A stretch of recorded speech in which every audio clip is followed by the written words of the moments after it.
Mon objectif ce soir portera sur un sujet simple mais important, et j'aimerais que vous y réfléchissiez attentivement. Notez cela en haut de votre page, s'il vous plaît.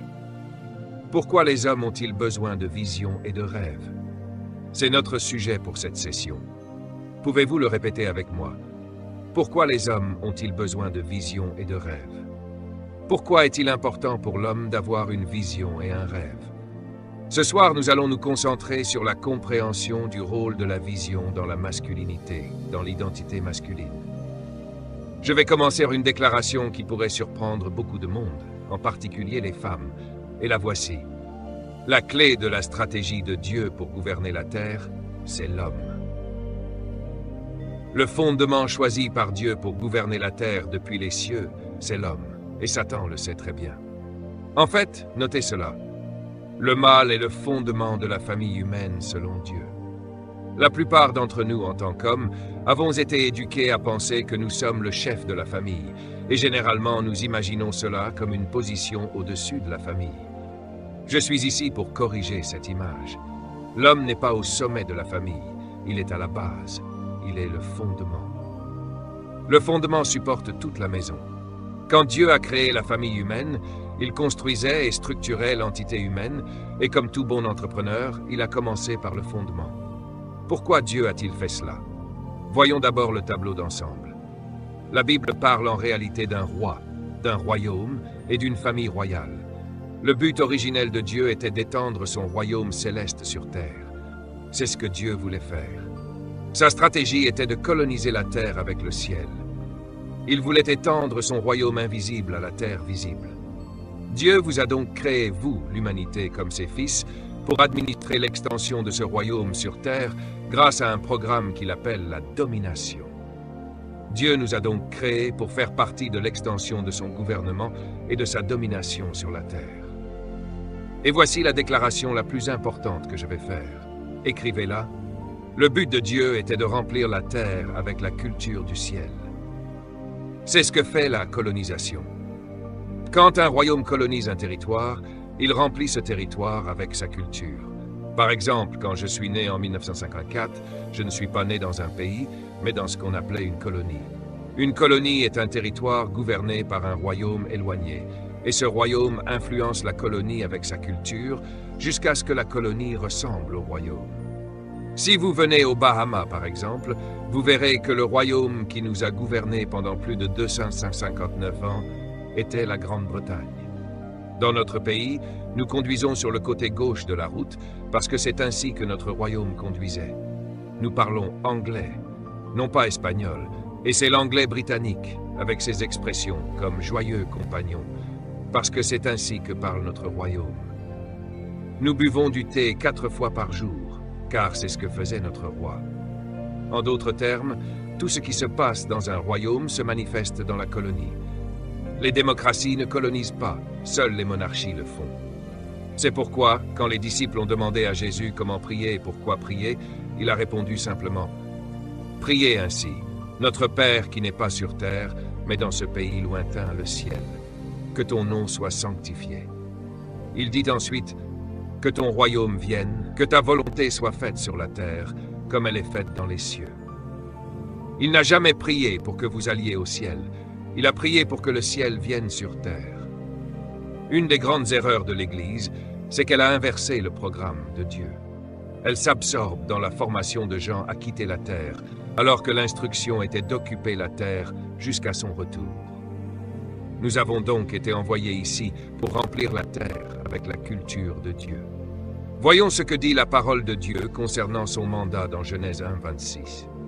Dieu dit, « Faisons une espèce appelée homme à notre image, selon notre ressemblance. » Pourquoi? Pour qu'ils aient la domination sur les poissons de la mer, les oiseaux du ciel, le bétail des champs, toute la terre et tous les êtres qui rampent sur le sol. Maintenant, nous savons pourquoi Dieu a créé l'homme, pour qu'il ait la domination. Le mot domination est essentiel, car il représente le mandat original de Dieu pour vous. Le mot hébreu pour domination est rada, qui signifie littéralement royaume. Cela signifie gouverner, diriger, contrôler, gérer, maîtriser. Dieu dit, tous, hommes, gérez la planète pour moi, dominez la terre, soyez en charge, contrôlez la terre avec ma culture. Dieu vous a donc créé pour diriger, et c'est dans votre nature de diriger. C'est pourquoi vous n'aimez pas qu'on vous dise quoi faire. Vous êtes conçus pour être aux commandes, pour être en position de gestion et d'autorité, mais pas sur les gens. En fait, vous pourriez noter cette phrase. L'homme n'a jamais été créé pour dominer d'autres hommes, mais pour dominer la terre. La clé de la vie est donc de trouver votre domaine de talent, car cela devient votre domaine de domination. Chaque homme ici est né pour dominer un certain domaine de la vie avec son don. Cela devient votre domaine. Ainsi, découvrir votre domaine, c'est découvrir votre but personnel et votre leadership. Quand vous trouvez votre talent et votre domaine de but, vous devenez une personne de but. En fait, cette découverte de votre but est la source de votre leadership personnel. Tout le monde ici est né pour être un leader, mais pas pour dominer les autres. Le leadership est bien plus lié à l'auto-découverte qu'au contrôle des autres. Si vous trouvez votre talent et commencez à le maîtriser, vous attirerez naturellement les gens. Les vrais leaders ne cherchent jamais de suiveurs. Ce sont les suiveurs qui sont attirés par le talent du leader. C'est pourquoi il est important de découvrir votre don en tant qu'homme. Notez cela. La vision est un aperçu de votre but. Je veux partager avec vous quelque chose qui a transformé ma vie concernant la découverte de mon but et combien il est crucial pour vous, en tant qu'homme, de trouver ce talent. Quel est le but de l'homme? Avant tout, la stratégie de Dieu était de régner sur la terre par l'intermédiaire de sa famille humaine, mais son dessein divin pour la famille est la clé de notre réussite. Comment Dieu a-t-il conçu la famille humaine? Premièrement, il a commencé par l'homme. Dites tous « humain ». Notez le mot « humain ». C'est en fait deux mots, « humus » et « homme ». Humus signifie la terre, la poussière, et « homme » est « ish » en hébreu, le terme donné par Dieu à l'être spirituel qu'il a créé. Ainsi, « homme » désigne un être spirituel et « humus » désigne la poussière. Dieu a pris cet homme spirituel et l'a placé dans un corps terrestre qu'il a appelé « humain ». Ainsi, un humus homme est simplement un être spirituel dans un corps de terre. Votre corps est poussière. C'est important, car l'homme est esprit, et les esprits n'ont pas de genre. Vous ne trouverez nulle part dans la Bible de référence à un esprit masculin ou féminin. Cela n'existe pas. Un jour, on a demandé à Jésus ce qu'il adviendrait d'un homme qui épouse une femme qui se marie 7 fois. Il a répondu, « Vous êtes dans l'erreur, vous ne comprenez pas bien. » Il a dit, « Ne savez-vous pas que dans le monde spirituel, il n'y a ni mariage ni don en mariage, car ils sont comme les anges, ce sont des esprits. » En d'autres termes, l'homme, ce nom donné à l'être spirituel, n'a pas de genre.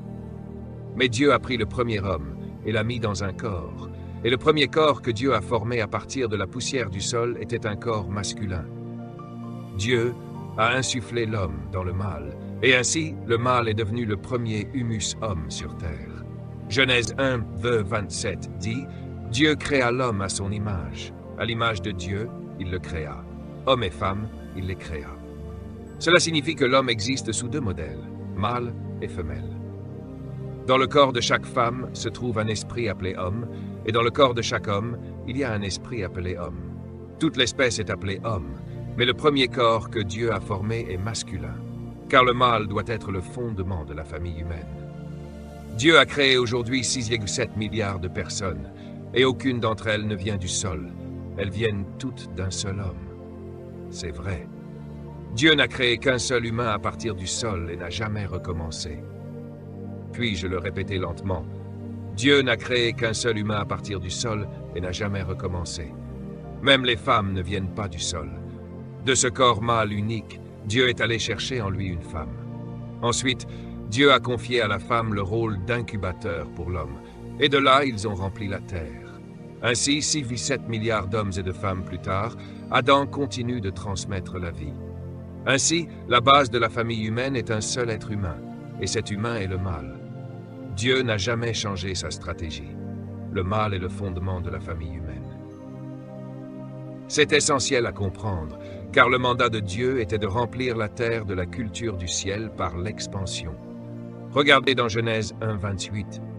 Dieu les bénit et leur dit « Soyez féconds, multipliez-vous, remplissez la terre et soumettez-la, et dominez sur tout ce qui rampe sur la terre. » Ainsi, Dieu demandait à l'homme de remplir la terre.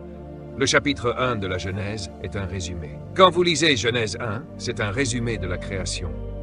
Le chapitre 2, lui, contient les détails de comment Dieu a procédé. Répétons cela. Genèse chapitre 1, c'est ce que Dieu a fait.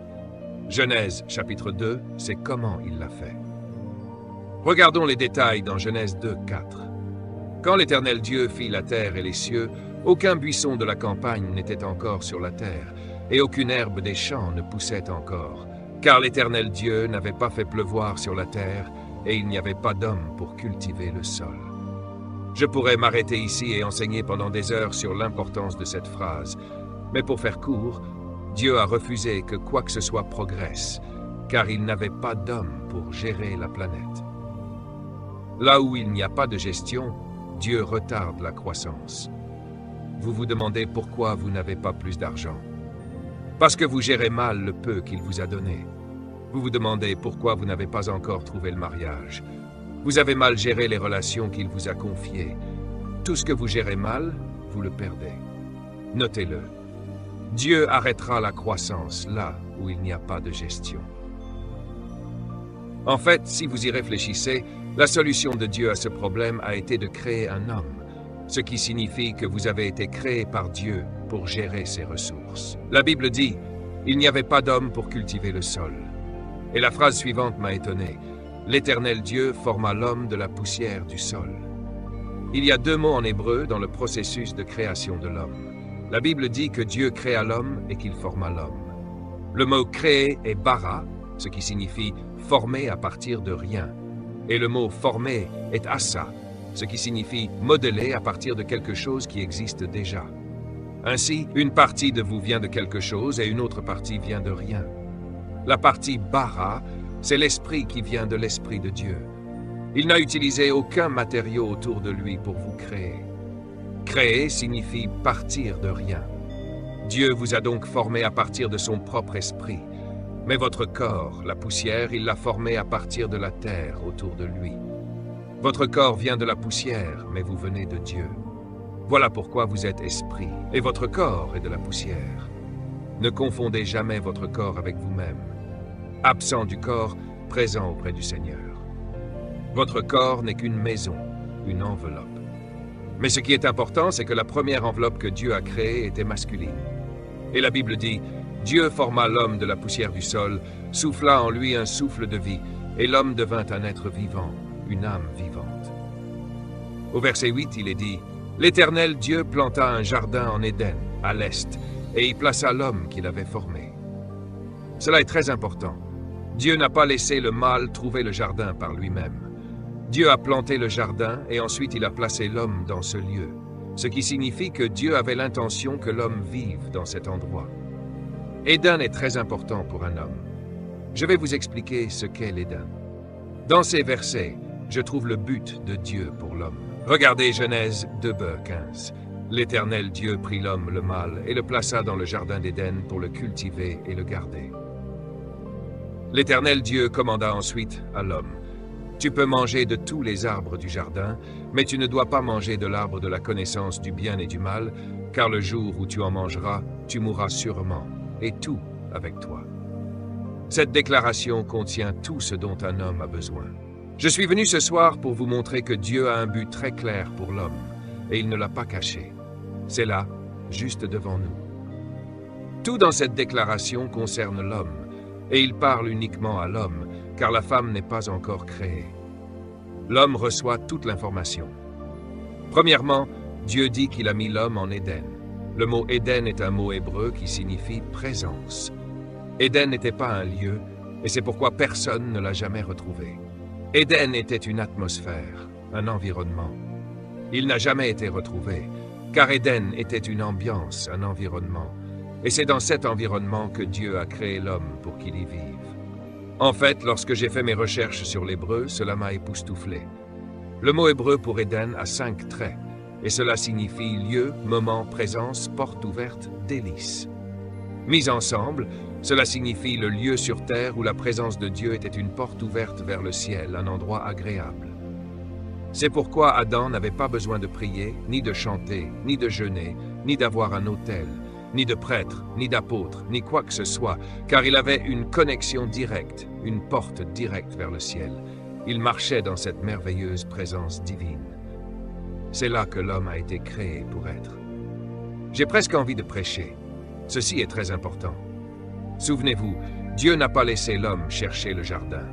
Il est dit que Dieu l'a pris et l'a placé dans ce lieu. Pourquoi? Parce que vous avez été créés pour vivre dans l'Éden. Chaque fois que Dieu crée quelque chose, il crée toujours d'abord l'environnement. Laissez-moi vous le prouver. Lorsque Dieu créa les poissons, il créa d'abord l'eau. Quand Dieu créa les plantes, il fit d'abord la terre. Quand Dieu créa les étoiles, il créa d'abord le firmament. En d'autres termes, il a fait de l'environnement la priorité avant le produit. Vous ne comprenez toujours pas ce que je dis. En d'autres termes, Dieu créa l'eau, puis il créa les poissons. Il créa le sol, puis les plantes. Il créa le firmament, puis les étoiles. Il créa le jardin, puis il créa l'homme. Le poisson a besoin de l'eau, les plantes ont besoin du sol, les étoiles ont besoin du firmament, et vous, vous avez besoin de l'Éden. Vous pouvez bien rendre gloire à Dieu maintenant. Maintenant, écoutez-moi. Si vous sortez un poisson de l'eau, il malfonctionne et meurt. Si vous retirez une plante de la terre, elle malfonctionne et meurt. Si vous détachez une étoile du firmament, elle devient une météorite, se consume et meurt. Si vous retirez un homme de la présence de Dieu, il malfonctionne et détruit son entourage. Voilà pourquoi le diable n'a aucun problème avec les femmes qui viennent à l'Église. C'est pour cette raison que pendant les 200 dernières années, les églises ont été remplies de chapeaux et de jupes. Pourquoi? Parce que le diable sait que si un homme retourne dans la présence de Dieu, la famille retrouvera son ordre. Oh, aidez-moi maintenant. C'est pourquoi le diable déteste un homme qui adore. Écoutez-moi bien, le diable est un homme qui loue Dieu. C'est pourquoi Dieu vous demande de lever vos mains et de le louer. Pourquoi? Parce que lorsque vous commencez à retourner à l'Éden, le diable s'inquiète, car il sait, je perds l'homme, je perds l'homme. Il revient dans la présence de Dieu. La deuxième chose que Dieu a donnée à l'homme, c'est le travail. C'est très important, et nous allons en parler ce soir dans quelques minutes. Tout le monde dit travail. Le premier endroit où Dieu a placé l'homme, c'est dans sa présence.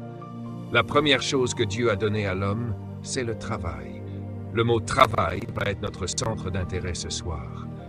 Dieu a donné le travail à l'homme avant une femme. Et le travail apparaît dans le chapitre 2 avant la chute. Le travail n'est pas une malédiction. Premièrement, vous avez besoin de la présence de Dieu.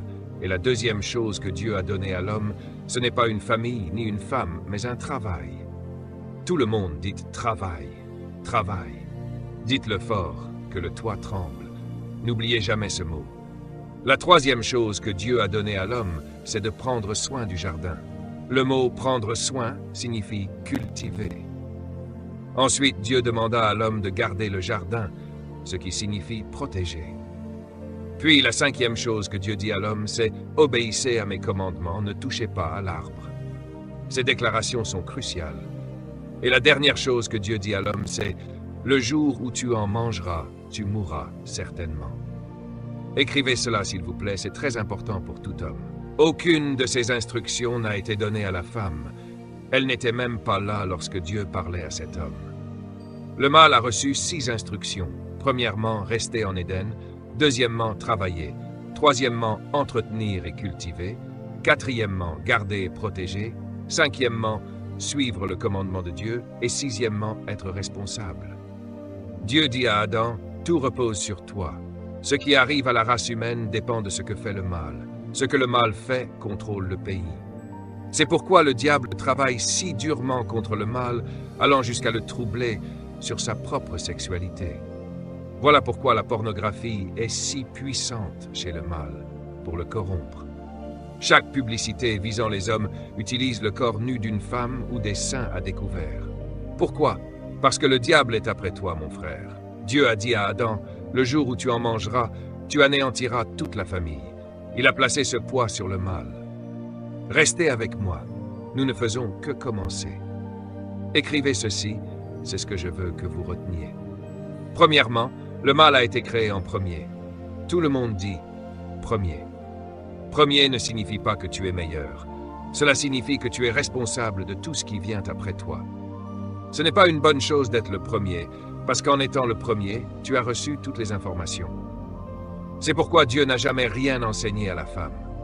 Pourquoi? Parce que le mal a été créé en premier. Automatiquement, cela a fait de l'homme le professeur. Deuxièmement, la première chose que Dieu a donnée au mâle est une image. Pourquoi? Parce que la chose la plus importante pour un mâle est d'avoir une image de lui-même. Nous vivons actuellement une crise de l'image de soi chez le mâle. Troisièmement, le premier lieu où Dieu a placé l'homme est Éden, en sa présence. Quatrièmement, le premier commandement que Dieu a donné au mâle est de travailler. Et cinquièmement, le second commandement est de cultiver. Sixièmement, le troisième commandement est de protéger. Et septièmement, le cinquième commandement est d'obéir à ma parole. Tout cela s'adresse à toi et à moi, le mâle. C'est notre responsabilité fondamentale, ce qui signifie que le mâle doit toujours rechercher d'abord la présence de Dieu, toujours poursuivre son travail en premier, toujours protéger tout ce qui est sous sa garde, cultiver tout ce qui est sous sa garde et poursuivre la parole de Dieu et lui obéir en tout temps. C'est la priorité du mâle. Analysons cela un peu plus. Quelle est la clé de la masculinité? La clé de la masculinité, c'est le travail. Ça va peut-être te surprendre car quand j'ai fait mes recherches sur ce sujet, il y a des années, cela a changé ma vie. C'est pourquoi aujourd'hui, je suis un père fier et un merveilleux mari pour une belle épouse qui est ici avec moi ce soir. En fait, elle est dehors dans le hall car elle ne peut pas entrer. Je voyage toujours avec ma femme. Elle est mon garde du corps. La clé de la masculinité, c'est quoi? Le travail. Travail, c'est le premier commandement que Dieu a donné à l'homme. Il ne lui a pas dit de prier ou d'adorer, il lui a dit de travailler. Il l'a mis dans la bonne atmosphère, puis lui a dit de travailler. Maintenant, si c'est le premier commandement que Dieu a donné à l'homme, nous devons étudier ce que signifie le mot travail. Le mot travail vient du mot ergon en hébreu. C'est un mot intéressant. Travailler signifie d'abord devenir. Ensuite, cela signifie se manifester, puis s'accomplir, ensuite se révéler, et enfin, cela signifie devenir soi-même. En d'autres termes, le mot travail signifie découvrir et devenir ce pour quoi tu as été créé à travers la manifestation de soi. C'est choquant pour moi. On vous a appris que le travail est quelque chose que vous faites. Voilà pourquoi on vous licencie. Dans mon nouveau livre, j'ai consacré 2 chapitres entiers à la différence entre votre travail et votre emploi. Votre travail n'est pas votre emploi. Votre emploi est ce pourquoi on vous paie. Votre travail est ce pourquoi vous êtes né. Votre emploi est votre compétence. Votre travail est votre don. Ils peuvent vous licencier de votre emploi, mais ils ne peuvent pas vous toucher. Vous pouvez prendre votre retraite de votre emploi, mais vous ne pouvez jamais prendre votre retraite de votre travail, car votre travail est votre don. Et Dieu disait à Adam, « Travaille ». Regardez la signification de ce mot, « devenir ». C'est très important. Ce mot peut s'appliquer par exemple à une graine. Si vous avez une graine de mangue dans votre main et que vous lui dites de travailler, vous lui demandez de devenir un arbre avec des mangues. Voilà le sens du mot hébreu. Écoutez ces mots en anglais. Adam, deviens. Deviens toi-même. Cela signifie que Dieu a caché dans chaque mâle une vision magnifique qu'il doit devenir. Vous n'êtes pas censé aller travailler, vous êtes censé manifester votre travail. Certains d'entre vous commencent à comprendre. Votre travail, c'est ce que vous portez en vous et que vous avez été créé pour apporter à votre génération. C'est votre travail. Voilà pourquoi votre emploi est toujours temporaire. On peut vous licencier de cela, mais on ne peut pas vous licencier d'être vous-même. Il est important pour un homme de trouver son travail. Pourquoi? Parce que c'est la première chose que Dieu lui a dite. Deviens toi-même, manifeste qui tu es vraiment, révèle ton vrai moi. La plupart des hommes ne se sont jamais découverts, et c'est pourquoi les femmes sont confuses. Allons un peu plus en profondeur. La priorité d'un homme est le travail. Alors écrivez cette phrase très importante. La chose la plus importante pour un homme est le travail. Pourquoi? Parce que c'est le premier commandement que Dieu lui a donné. C'est pourquoi la vie d'un homme est entièrement liée à son travail. Le travail n'est pas quelque chose que l'on fait, mais quelque chose que l'on devient. Par conséquent, il est important de comprendre que le travail est votre raison d'être. Votre raison d'être est donc la raison originelle pour laquelle vous avez été créé. Vous savez, une graine de pomme a été créée pour devenir un pommier. Un oiseau a été créé pour voler, c'est son travail. Lorsqu'un oiseau vole, il travaille. Un poisson a été créé pour nager, alors quand il nage, il travaille. Tiger Woods a été créé pour jouer au golf, donc quand il joue au golf, il travaille. Avez-vous trouvé votre travail? Vous ne pouvez jamais licencier Tiger Woods. Pourquoi? Parce qu'on ne peut pas licencier un don. Oh, je parle à certains d'entre vous. Vous ne pouvez pas licencier Michael Jordan. Cet homme, c'est Monsieur Basket. LeBron James, mon Dieu, est né pour tirer au panier, et quoi que vous fassiez, il réussira. Je me demande quel est votre travail. Pourquoi est-il si important de trouver votre travail? Parce que votre travail est la source de votre vision. Permettez-moi de le formuler autrement. La vision est la raison d'être en image. Quand vous voyez ce pourquoi vous êtes né en image, c'est votre vision pour votre vie. C'est pourquoi votre travail est votre vision. Et quand vous trouvez votre raison d'être et que vous la voyez en image, vous avez découvert votre vision pour votre vie. Pourquoi est-ce si important pour le mal? Proverbe 19 dit ces mots. « Nombreuses sont les pensées dans le cœur de l'homme, mais c'est le dessein de l'Éternel qui s'accomplit. » Le dessein de Dieu est plus important que vos projets. Regardez à nouveau ce verset. « Nombreuses sont les pensées dans votre cœur, mais c'est le dessein de l'Éternel qui va prévaloir. » Autrement dit, le dessein est plus important que les projets. Le dessein est plus puissant que les projets. Il prévaudra sur vos projets, et le dessein précède les projets. Cela signifie que Dieu avait un dessein bien avant votre conception. Vous êtes né à cause d'un dessein, pas pour le trouver. Il y a quelque chose que Dieu voulait accomplir, et cela a rendu nécessaire votre existence. Dieu vous a donc donné naissance pour accomplir quelque chose qu'il avait déjà prévu. Voilà pourquoi la Bible dit que nous sommes son ouvrage, créé en Jésus-Christ, pour de bonnes œuvres qu'il avait préparées d'avance, avant la fondation du monde. Vous êtes venus sur terre pour accomplir quelque chose qui est déjà terminé. Vous êtes nés pour commencer cette mission. Il y a quelque chose que Dieu voulait faire, quelque chose qu'il avait déjà achevé, et il vous a donné naissance pour la commencer. Vous n'êtes donc pas ici par hasard. Vous êtes ici avec une mission. Vous êtes venus sur terre avec votre travail emprisonné à l'intérieur de vous, préparé bien avant la création du monde. Vous vivez avec votre travail, mais le problème, c'est que vous êtes piégé dans un emploi, et votre emploi peut étouffer votre travail. Voilà pourquoi vous êtes si déprimé chaque lundi matin. Allez dans un endroit qui n'est pas vous. Laissez-moi le dire autrement. Écrivez ceci, s'il vous plaît. La première priorité de l'homme, c'est le travail. Et l'homme est défini par son travail, tout comme on définit un oiseau par le fait de voler, un poisson par le fait de nager, et une graine par l'arbre qu'elle produit. Vous êtes censé définir un homme par son travail. C'est pourquoi, quand un homme perd son emploi, il perd sa raison. Toute sa vie est liée à son travail. Et c'est pour cela que les hommes se suicident ou tombent en dépression lorsqu'ils perdent leur emploi, car leur vie est ancrée dans leur travail. Mais le problème, c'est que la plupart de ce qu'ils appellent leur travail n'est en fait que leur emploi. Et c'est pourquoi Dieu m'a envoyé. Vous allez quitter cet endroit libre d'un emploi et vous allez commencer votre véritable travail au nom de Jésus. Puis-je entendre un Amen? Le but de l'homme est dans son travail. Voilà pourquoi un homme trouve tellement d'épanouissement dans son travail, ce qui est très dangereux, car pour un homme, le travail est plus important que la femme. C'est très important. Dieu a d'abord donné un travail à l'homme, puis il a créé la femme, au verset 22. Il a donné du travail à l'homme au verset 15, puis Dieu a dit qu'il n'était pas bon que cet homme travaille seul. Autrement dit, vous devez connaître votre travail avant de trouver une femme. C'est pourquoi les femmes sont frustrées, car elles vivent avec un homme qui n'a pas encore trouvé son travail.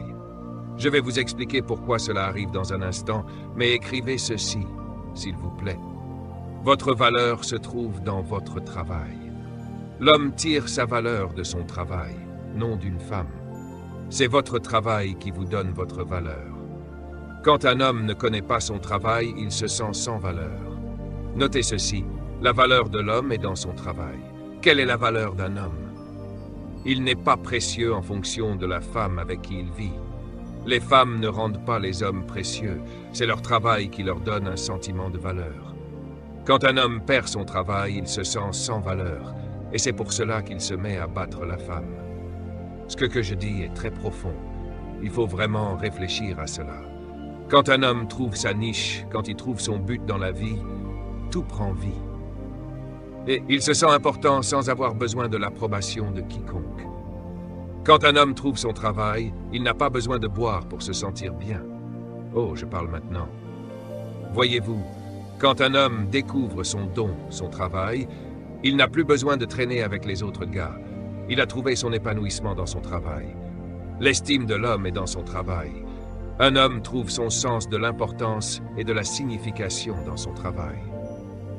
J'aime ce que Jésus a fait. La Bible dit que Jésus répétait sans cesse ces mots. « Je suis venu faire le travail que mon Père m'a envoyé faire. C'est mon travail de faire le travail que le Père m'a envoyé faire. Je suis venu accomplir le travail que le Père m'a envoyé faire. J'ai accompli ton travail, Seigneur. Je suis venu travailler. Mon Père travaille, je travaille toujours. Travail, travail, travail, travail, travail. C'est pourquoi le Christ était entièrement épanoui. Il était dans son travail. Maintenant, laissez-moi vous donner quelque chose de très intéressant concernant le travail et la femme. Notez ceci, c'est très important pour chaque homme. Je vais vous montrer la relation entre une femme et votre travail, et voici pourquoi vous avez tous ces problèmes avec les femmes. Je vais vous donner quelques solutions. Premièrement, l'homme a reçu un travail avant de recevoir une femme. Autrement dit, vous êtes censé déjà connaître votre vision pour la vie avant d'épouser une femme. Ève a rencontré Adam avec deux choses. Premièrement, dans la présence de Dieu, et deuxièmement, en train de travailler. Aidez-moi, Seigneur, je vais le redire. Une femme est censée vous rencontrer avec deux choses. Premièrement, dans la présence de Dieu, et deuxièmement, en train de travailler. Souvenez-vous, travailler n'est pas quelque chose que vous faites, c'est quelque chose que vous devenez. Vous savez déjà ce pourquoi vous êtes né. Vous devenez votre but, et maintenant vous êtes prêt pour une femme. Je vais vous expliquer pourquoi dans un instant. Dieu a rendu le travail plus important pour un homme que pour une femme. Pourquoi? Deuxièmement, la femme a été créée pour aider l'homme. Oh là, ça devient calme maintenant. La Bible dit, je vais lui faire un aide. Maintenant, si quelqu'un vient vous aider, vous devez être en train de faire quelque chose. Certains d'entre vous ont pris une belle jeune femme de chez ses parents, où elle avait son propre lit, un frigo, une voiture, de la nourriture dans cette maison, et vous, voulant jouer les hommes, lui avez dit de venir vivre avec vous. Et la Bible dit qu'elle a été créée pour vous aider, et elle vous a épousé. Et vous ne faites rien. Allez, parlons les gars, parlons. Je sens une onction qui coule déjà, je sens que quelque chose se passe ici. Écoutez-moi bien, certains d'entre vous pensent que la femme est le problème. Laissez-moi vous dire quelque chose. Remarquez Dieu, il dit « je vais lui faire un aide ». Cela signifie que quand Dieu a extrait cette partie de l'homme, le mot en hébreu est « bâtir ». Maintenant, quand il dit « homme », le mot est « former », ce qui signifie « sculpter ». Bâtir est différent, cela signifie « façonner ». C'est pourquoi les femmes sont façonnées. Quand il s'agit de l'homme, Dieu l'a juste façonné. Quand il s'agit de la femme, il l'a bâtie. Voilà pourquoi un homme trouve difficile de laisser passer une femme sans la regarder. Ouah, elle est bâtie. C'est pour cela que je ne comprends pas comment un homme pourrait être attiré par un homme. Regardez-moi ça, c'est insensé. Je ne comprends pas vraiment. Et remarquez, Dieu a fait l'homme sans aucune entrée. Voyez, pas d'entrée, juste une sortie. Pas d'entrée. Calmez-vous. Dieu dit, il n'est pas bon pour cet homme d'être seul. Je vais lui faire une aide. Écoutez-moi bien, messieurs. Cela signifie que lorsque Dieu a bâti la femme, écoutez bien, il a mis en elle toute l'intelligence, l'intuition, les compétences, la planification, la sagesse, les idées, toutes sortes de suggestions merveilleuses, tout cet équipement, tout ce qu'elle possède, c'est pour vous, imbéciles. Maintenant, écoutez-moi, c'est pourquoi la plupart des hommes ont besoin d'enseignement. Parce que quand vous rencontrez une femme, elle arrive équipée. Mais quand l'homme la voit, il est menacé, parce qu'il n'a pas de projet pour elle sur lequel travailler. Vous comprenez? Voilà cette femme qui arrive avec toutes sortes de diplômes, de maîtrise, de doctorat, d'intuition, d'idées, de sagesse, d'objectifs, de planification, toutes ces stratégies, et elle arrive et dit « bonjour ». Et vous vous sentez intimidé par ce qui a été fait pour vous. Alors qu'est-ce que vous faites? Vous la traitez d'agressive. Elle n'est pas agressive, elle est équipée. Vous la qualifiez d'agressive parce que vous ne savez pas quoi faire de cet équipement. Vous savez, la plupart des hommes épousent les femmes comme les entreprises embauchent des employés. Parfois, on embauche quelqu'un puis on ne lui donne rien à faire. C'est la chose la plus frustrante au monde que d'embaucher quelqu'un et de ne pas lui dire quoi faire. Écoutez-moi bien, c'est très important. C'est pourquoi la première chose que Dieu a donnée à l'homme, c'est le travail. Car quand un homme découvre son travail, il est maintenant prêt pour une femme qui vient l'aider avec ce travail. Si une femme épouse un homme qui ne connaît pas sa propre vision, son propre travail, alors il introduit de la frustration dans la maison. Écrivez ceci. Une femme a besoin du travail de l'homme pour s'épanouir. Elle est une aide. Rappelez-vous, il y a environ 15 ans, j'enseignais ce principe à un groupe de personnes en Malaisie.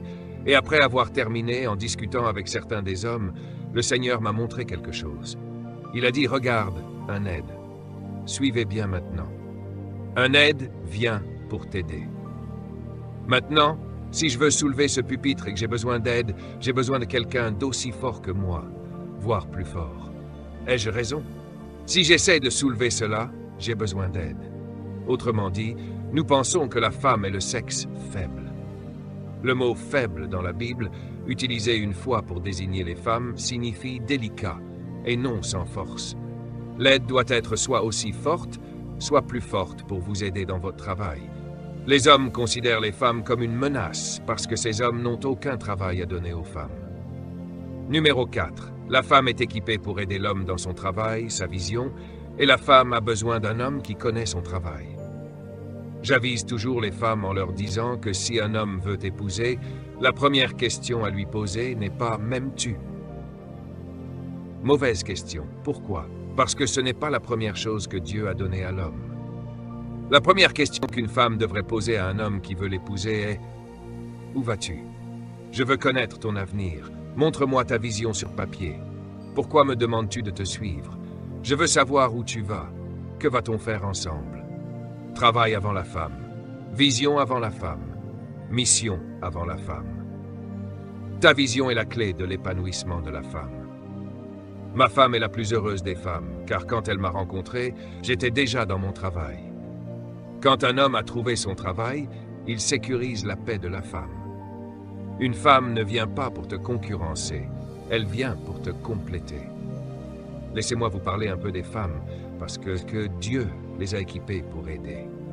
Quand elles entrent dans votre vie, si vous ne faites rien, elles vont s'aider elles-mêmes.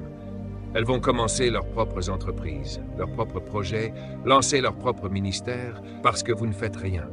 Savez-vous ce que votre femme attend? Un plan. Quand vous quittez cette conférence, vous devez rentrer chez vous avec une vision pour votre famille. Dites à votre femme, « Chérie, j'ai un emploi, mais je travaille sur mon œuvre ici, j'ai cette idée, je vais. » Et au fait, c'est très intéressant, une femme est une incubatrice. Tout le corps de la femme est une incubatrice. Dieu les a conçus ainsi. C'est pourquoi, chaque fois que vous donnez quelque chose à une femme, vous ne le récupérez jamais de la manière dont vous l'avez donné. Vous savez ce qu'est une incubatrice? C'est une chose incroyable. Tout ce que vous mettez dans une incubatrice est multiplié. Cela lui donne la vie et vous le rend. Laissez-moi le dire encore. Tout ce que vous mettez dans une incubatrice, cela multiplie toujours. Tout ce que vous lui donnez, elle lui donne vie et vous le rend. Les incubatrices ne gardent jamais rien. Elles prennent toujours, multiplient, agrandissent, donnent vie et rendent. C'est pourquoi, si vous donnez une semence à une femme, elle ne vous rend pas la semence. Elle la multiplie, lui donne la vie et vous donne un bébé. Vous lui donnez une maison, elle la multiplie et vous donne un foyer. Vous lui donnez des provisions, elle les multiplie, leur donne vie et vous prépare un repas. Vous lui donnez un mot, elle le multiplie, elle vous donne une phrase. Oui, Alors vous lui donnez de la frustration. Elle la multiplie et vous rend l'enfer. Vous pouvez toujours dire ce que vous avez donné à une femme par ce qu'elle vous rend. Les incubatrices viennent dans votre vie pour aider. Écrivez cela. La femme est frustrée par un homme qui ne connaît pas sa vision, son travail dans la vie, et qui ne sait pas ce qu'il devient. C'est pourquoi j'apprécie les hommes, l'homme de pouvoir, c'est nous. Nous nous isolons pendant quelques jours et essayons de comprendre ces questions fondamentales pour sauver nos femmes de la frustration. Nous devons être honnêtes avec nous-mêmes. Dire « Je ne sais pas ce que je fais ». Votre emploi n'est pas votre travail. Vous devez trouver ce travail, découvrir quelle est ma mission, ce pourquoi je suis né. C'est ce que cherche une femme. Je vous dis que la découverte la plus importante d'un homme est son travail. Car le travail est le but de votre existence, et le but est la source de votre vision. La vision est une chose incroyable. Elle donne à l'homme son sens de la signification dans la vie. Si vous savez où vous allez, vous avez un sentiment de sécurité et une passion. En fait, la vision fournit aussi la sécurité et le sens à la femme, car lorsqu'elle se rapporte à vous, elle vient dans votre vie pour vous aider dans ce que vous faites. Vous ne devriez jamais épouser une femme si vous ne savez pas où vous allez. C'est une abuse envers une femme. Elle est venue pour vous aider, mais aider à quoi? C'est la question. C'est pourquoi ces jours-ci sont si importants. Ensemble, nous ne pouvons pas entrer dans le siècle prochain avec des hommes confus. Votre femme est silencieuse, mais elle est silencieusement frustrée, car vous ne lui dites pas ce que nous faisons. Qu'allons-nous faire dans cette maison? Elle a besoin que vous trouviez votre vision pour sa propre santé mentale. Proverbe 29 dit que là où il n'y a pas de vision, la famille périt. Vous savez, je peux dire clairement que Madame Jake est une femme heureuse. Elle était avec nous aujourd'hui, elle nous servait le déjeuner, et elle était si heureuse de nous le servir. Pourquoi? Elle est au milieu du rêve de son mari. Maintenant, elle a un rêve, mais ce rêve est à l'intérieur de son rêve. Il n'y a pas de compétition, pas de jalousie. Elle est heureuse, pourquoi? Il a créé un endroit où elle peut s'épanouir. J'ai dit à ma femme l'autre jour, « Tu sais, si tu vas travailler, tu peux rendre quelqu'un d'autre riche. Alors, autant rester avec moi, travailler avec moi pour me rendre riche, et quand je serai riche, tu seras riche. » Où va ta femme travailler? C'est la question. Quel est ton plan pour démarrer ton propre business afin qu'elle puisse devenir une partie de ton rêve et t'aider à réaliser le rêve de la famille? Écrivez cela. Les emplois vous préparent à votre travail. Vous n'étiez jamais censé mourir sur un emploi. Vous deviez mourir dans votre travail. Les emplois sont toujours temporaires. Le travail est permanent. Ils peuvent vous licencier d'un emploi, mais ils ne peuvent pas vous licencier de votre travail. Votre femme a besoin de sécurité, et le travail est la sécurité. Je vous dis que la vision est personnelle, mais jamais privée. Voyez-vous? Cela dit que là où il n'y a pas de vision, le peuple périt. Il ne dit jamais qu'il n'y a pas de mari ou de leader, mais il dit qu'il n'y a pas de vision, le peuple périt. La vision est plus importante que la personne. Oui, vous êtes un homme bien, un gars formidable, mais avez-vous une vision pour la famille? C'est la question. Pouvez-vous me montrer un plan de 50 ans sur papier pour votre famille? Actuellement, j'en ai un. Vos fils peuvent-ils vous dire, « Papa, c'est là où nous allons. Je vais aller à l'université et obtenir une éducation pour vous aider à y arriver. » Même donner un but à vos enfants lorsque vous trouvez votre propre vision. Regardez encore ce verset. Là où il n'y a pas de quoi, vision. Vous affectez toutes les personnes. La vision n'est pas privée, elle affecte tout le monde. Par conséquent, la vision est une source de maîtrise de soi. Cela vous maintient sur un seul chemin. La vision est également la clé de la discipline personnelle et corporative.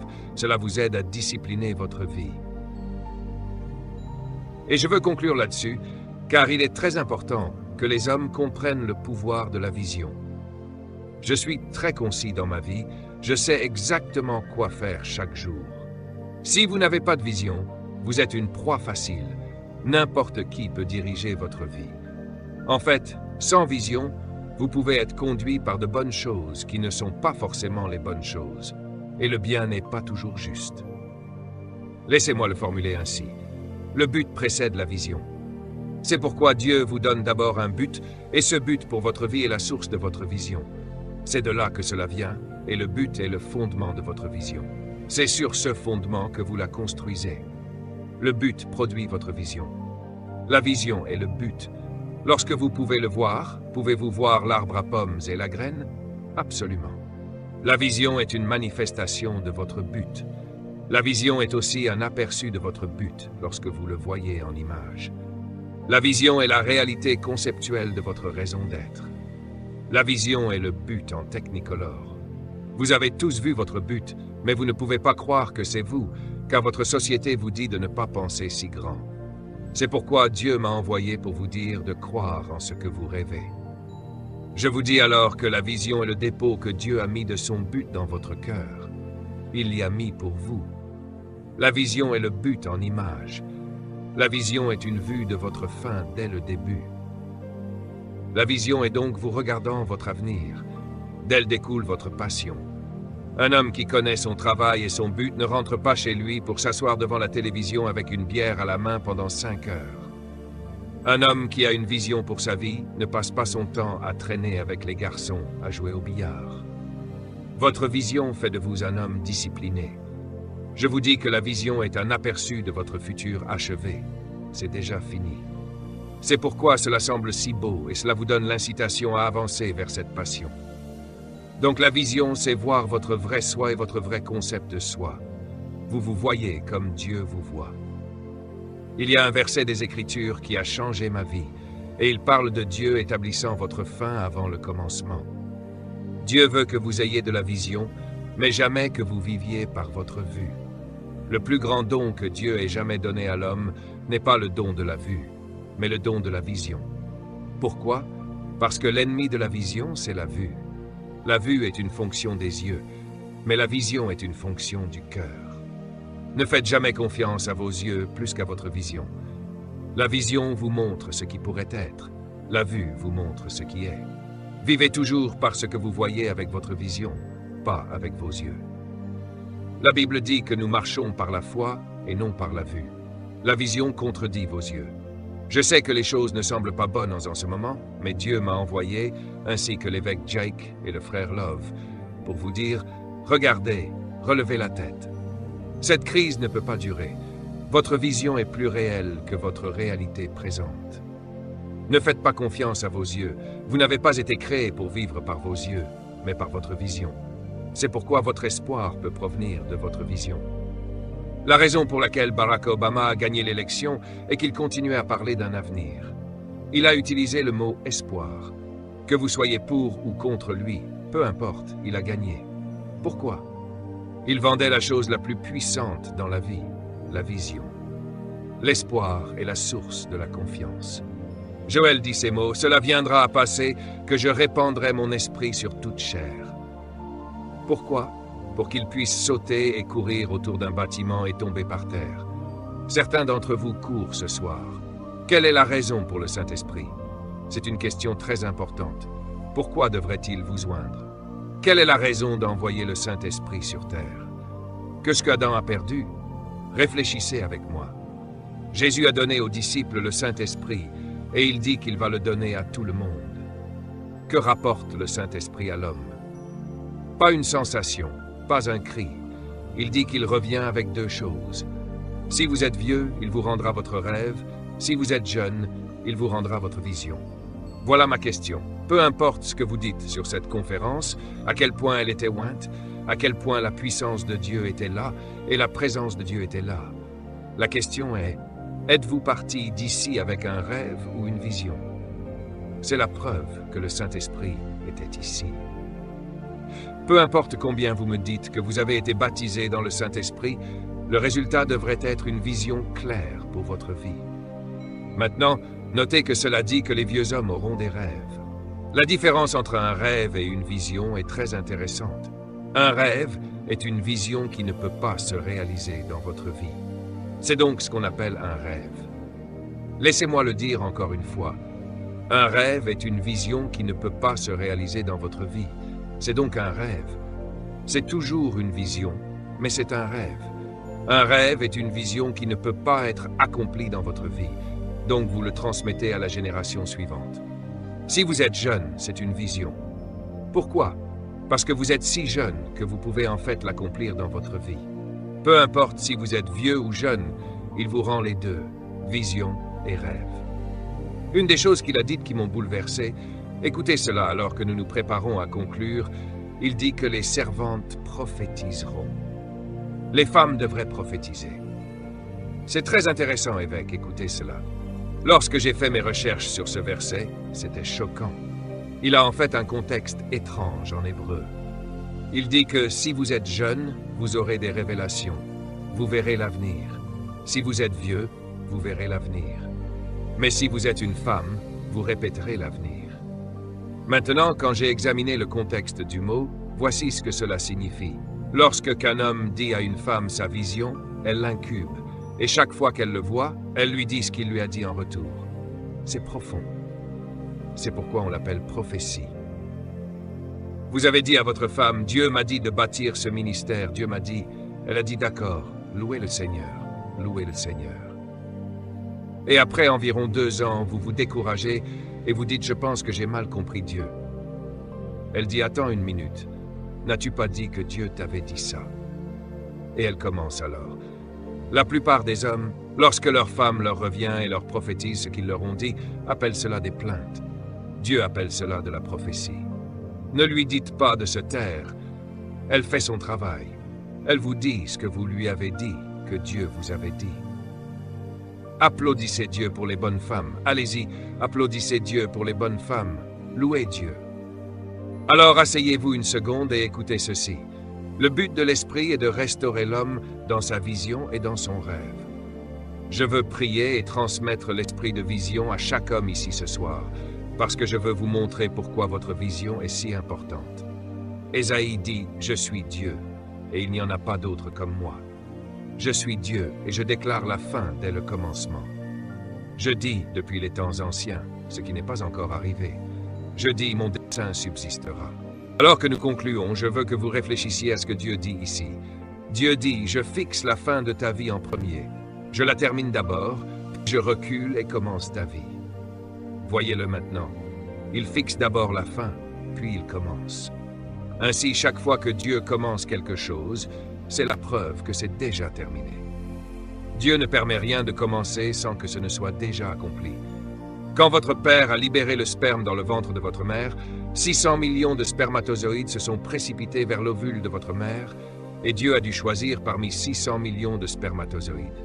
Et il a dit, « Je veux celui-là. » Devinez qui c'était? C'était vous. Pourquoi? Il dit, « Ce que j'ai achevé, je veux maintenant le démarrer. » Votre naissance est la preuve qu'il y a déjà quelque chose d'accompli, que vous êtes né pour commencer. C'est pour cela que le verset suivant dit « Il fait connaître la fin dès le commencement. Il vous montrera votre fin dès votre début. » C'est si magnifique. Dieu dit « Je vais te terminer d'abord, puis te commencer. Et quand je te commence, je te montrerai ta fin. » C'est pourquoi vous marchez chaque jour avec ce grand rêve de ce que vous voulez accomplir. C'est votre fin dès le début.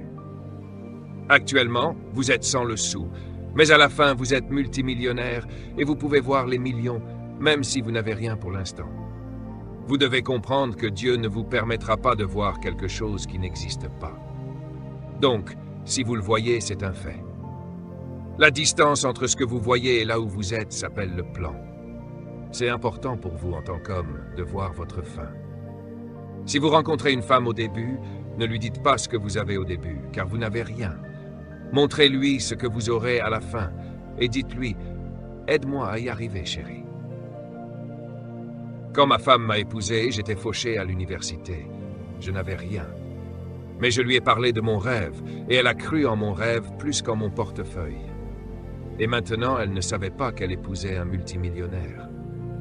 Je veux que vous rentriez chez vous, que vous mettiez votre rêve et votre vision sur papier, et que vous disiez à votre femme « Reste avec moi assez longtemps, parce que je te promets que si tu restes avec moi assez longtemps, tu auras ton propre siège dans ton propre jet privé. Allez, les hommes, rêvez un peu avec moi. Nous aurons 5 maisons en location. Nous voyagerons autour du monde en partageant la parole de Dieu. Reste avec moi. Je sais que mon Église n'a que 50 membres pour l'instant, mais je te promets que si tu restes avec moi, Dieu m'a montré 50 000. Levez-vous. Ne jugez jamais un homme à son début, car le début est toujours petit. La Bible dit que la fin d'une chose est plus grande que son début. Vous devez trouver votre vocation. Joseph a vu sa fin alors qu'il était adolescent, et Joseph a cru en sa fin au point de commencer à en parler. Laissez-moi vous dire ceci. Vous ne croyez en votre vision que lorsque vous commencez à en parler. Et laissez-moi vous dire quelque chose. On peut toujours savoir quand une vision vient de Dieu. Elle vous fait passer pour un fou. Si les gens vous croient la première fois que vous leur en parlez, ce n'est pas de Dieu. Oui, car la fin est toujours si incroyable que chaque vision n'a qu'un seul croyant au départ. Parfois, vous devez convaincre votre conjoint, comme Abraham et Joseph ont dû être convaincus. Mais une fois que vous l'avez vue, elle prend le dessus sur votre vie. Joseph est allé voir son père et lui a dit « Je me suis vu assis sur le trône, toi et tous mes frères agenouillés devant moi, et je vous soutenais. Je suis le plus jeune de la famille, mais je vais nourrir tout le monde. » Ses frères lui ont dit « Es-tu fou? Si les gens ne pensent pas que vous êtes fou, ce n'est pas une vision de Dieu. » Son père lui a dit « Fils, si c'est ce que tu vois, je le crois avec toi. » Il l'a gardé dans son cœur. Voilà pourquoi nous sommes ici ce soir, Bishop Jakes, moi-même et les autres qui sont ici avec vous cette semaine. Nous sommes comme le père de Joseph. Nous croyons en vous. Vous pouvez nous dire vos rêves les plus fous, et nous croyons en vous, parce que nous étions fous, nous aussi. Et les frères de Joseph n'ont pas pu supporter son rêve. Ils lui ont arraché ses vêtements et l'ont jeté dans une fosse. J'imagine Joseph dans cette fosse regardant la terre, levant les yeux et voyant le ciel. La Bible ne parle pas de son attitude, mais il n'a jamais été en colère. Vous savez ce que je crois que Joseph a fait dans cette fosse? Ce que je veux que vous fassiez ce soir. Joseph s'est assis dans cette fosse et a dit « Tu sais, ce n'est pas ce que j'ai vu. » Écoutez-moi bien. Si ce que vous voyez n'est pas ce que vous avez vu, alors ce que vous voyez est temporaire. Dites à votre voisin « Ce n'est pas ce que j'ai vu. » Gloire, tenez-vous la main un instant. Vous travaillez quelque part et vous devez retourner au travail lundi. Je veux que vous alliez à ce travail en souriant, en passant un bon moment. Entrez et dites « Bonjour tout le monde, comment allez-vous » Et s'ils vous demandent pourquoi vous êtes si heureux, dites-leur « Ce n'est pas ce que j'ai vu. » Gloire à Dieu. Oui, ça s'appelle un emploi temporaire. Je sais que vous rentrez dans une maison qui est peut-être même en train d'être saisie. Vous savez pourquoi Dieu m'a envoyé ici ce soir? Pour vous dire que la raison pour laquelle il ne permettra pas qu'on saisisse cette maison, c'est parce que ce n'est pas celle que vous avez vue. Oui, je sais que votre église est dans un local modeste, mais ce n'est pas ce qu'il vous a montré quand vous étiez sur votre oreiller. Alors dites aux gens, profitons de cet endroit pendant que nous y sommes, car ce n'est pas ce que nous avons vu. Nous sommes en route vers quelque chose de plus grand. Profitons de là où nous sommes, car ce n'est pas permanent, c'est temporaire. Certains d'entre vous sont venus ici et voulaient tellement donner de l'argent ce soir. Vous avez dit, oh, si seulement j'avais 1000 $. Et Dieu m'a dit de vous dire ce soir, oui, je sais que tu voulais les donner.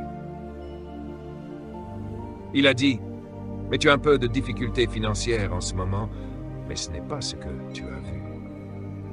Joseph s'est assis là et a dit, je me suis vu sur un trône, alors je vais juste me détendre. Tenez-vous la main, s'il vous plaît. Oh, écoutez-moi bien.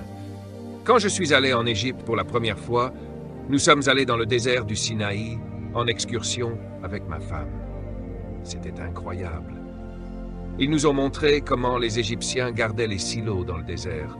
Et mon guide m'a dit, vous savez, il y a une route de commerce qui va de l'Égypte jusqu'à la Syrie, en passant par Israël jusqu'en Syrie.